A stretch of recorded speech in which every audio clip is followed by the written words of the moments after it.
Sa gitna ng mga palakpakan at tagumpay na karaniwang ipinagdiriwang sa entablado, may mga kwento ng kabayanihan at sakripisyo na tahimik na hinuhubog sa likod ng kamera. Mga kwento, hindi lamang tungkol sa lakas at ng katawan kundi sa puso at dangal. Sa araw na ito, makikilala natin ang isang dalagang hindi lamang bumubuo ng pangarap para sa sarili, kundi para sa kanyang pamilya at sa bayan. Sa kanyang murang edad, pinatunayan niyang hindi hadlang ang kahirapan o distansya para makamit ang tagumpay. Ating kilalanin si Miss Jane Erasmo, ang criminology intern mula sa Jose Rizal University. Isang estudyante, atleta at isang inspirasyon. Mula sa wrestler ng palarong pambansa hanggang sa naging world stage ng powerlifting. Mula sa silid-aralan ng JRU hanggang sa hanay ng mga future law enforcers sa Camp Crame. Bitbit niya ang kwento ng isang Pilipinang palaban. Mundo kung saan ang tagumpay ay sinusukat sa dami ng medalya at papuri. May isang kwento ng isang dalagang tahimik na nagsusumikap, hindi para lamang sa sarili, kundi para sa pamilya at sa bayan. Isang kwento ng lakas, disiplina at pusong palaban. Siya si Jane Erasmo, 21 taong gulang, mula sa Leyte.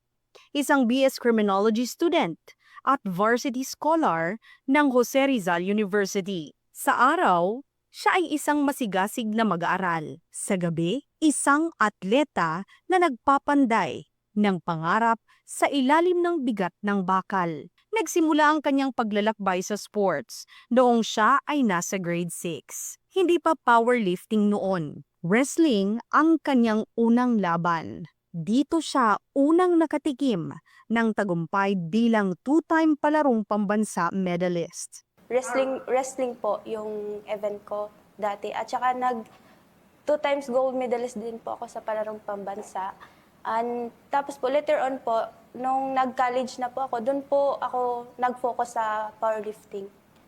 So, bali yung coach ko po, inintroduce niya po sa akin yung pagiging powerlifting po. Ngunit ang tadhana, may ibang landas na inilaan para sa kanya. Sa kanyang unang taon sa kolehiyo, nahanap niya ang bagong tahanan sa mundo ng powerlifting. Inspired lang po ako sa mga senior ko po, yung mga katim kong matagal na din po sa sports. Kaya yun po, sinubukan ko na lang din po yung powerlifting. Mula noon, hindi na siya tumigil at patuloy na nagpakita ng gilas sa mga national at international competitions. Sa kasulukuyan, isa siyang silver medalist sa Women's Sub-Junior and Junior-Equipped Powerlifting Championship na ginanap sa Malta at bronze medalist naman sa Sub-Junior and Junior Classic Powerlifting Championship sa Sweden. Ang mga tagumpay na ito ay naging hakbang na lang sa mas mataas na tagumpay dahil siya ay isang Asian champion rin sa Hong Kong, kung saan nakapag-uwi siya ng 10 gold at 2 silver medals. Ngunit, ang kwento ni Jane ay hindi lang tungkol sa lakas ng katawan. Ito rin ay kwento ng paglilingkod. Sa ngayon, bahagi si Jane ng Police Community Affairs and Development Group bilang isang criminology intern sa Camp Crame, Quezon City. Doon siya unang nakilala hindi bilang atleta, kundi bilang isang dedikadong estudyante ng BS Criminology. Dito, pinapalawak niya ang kanyang kaalaman sa mga programa ng kapulisan at nakikibahagi sa mga aktibidad na may kinalaman sa pagpapaigting ng ugnayan ng mamamayan at ng pulisya. Ngunit, hindi rin naging madali kay Jane ang pagsabayin ng pag-aaral, responsibilidad sa trabaho at pagsasanay. Nung una talaga, ma'am, nung nag-start yung OJT namin, sobrang parang inaalala ko po na, paano kaya to? Kaya nag-isip ako ng paraan, ma'am. Kaya yung ginagawa ko po, ma'am, tapos ng OJT, mga 6 siguro na andun ako sa gym. Bali, yun, tapos ng OJT, ma'am, nagtitraining ako sa gabi. Yun na lang po yung ginagawa, tanging paraan, ma'am, para patuloy yung training ko po. Pagtapos ng training, ma'am, gagawin ko po yung mga activities ko sa school. Kaya Sipag lang talaga, ma'am, at tiyaga. Sa mata ng kanyang mga guro, kamag-aral at kapwa-atleta, si Jane ay higit pa sa isang champion. Isa siyang ehemplo ng kabataang Pilipino, marangal, masipag, at may malasakit sa bayan. Sa likod ng bawat tagumpay, naroon ang walang sawang suporta ni Jaime at Glerma Erasmo, ang kanyang mga magulang. Sila ang pundasyon ng kanyang pangarap, ang lakas sa likod ng kanyang bawat hakbang. Malaking tulong po sa akin yung pagiging atleta ko, ma'am. Kasi po, simula po nung high school, tapos hanggang college po, scholar po ako. Bali, kumbaga napapaaral ko po yung sarili ko po, ma'am.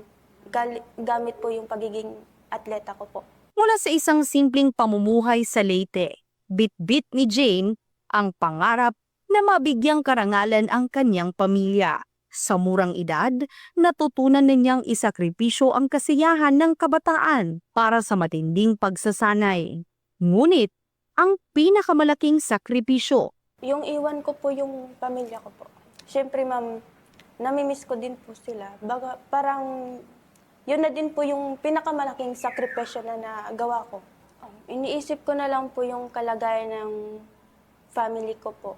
Kasi gusto ko po talagang makatulong sa kanila in the future at mabawi po yung naitulong nila sa akin. Yung magkasakit po ako, tapos wala po yung parents ko po sa tabi ko, walang tumutulong po sa akin. Yun po yung mahirap po bilang atleta na napalayo po sa parents po. higit pa sa mga medalya, si Jane Erasmo ay isang modelo ng sipag, dedikasyon at disiplina. Sa bawat laban, siya ay nagpapakita ng tunay na halaga ng pagtsatsaga at hindi pagsuko sa kabila ng mga hamon. Si Jane Erasmo, isang estudyante, isang atleta, isang Pilipina, at higit sa lahat, isang inspirasyon. Mabuhay ka, Jane, sa bawat bigat ng iyong binubuhat. Kasabay mong itinataguyod ang dangal ng kabataang Pilipino.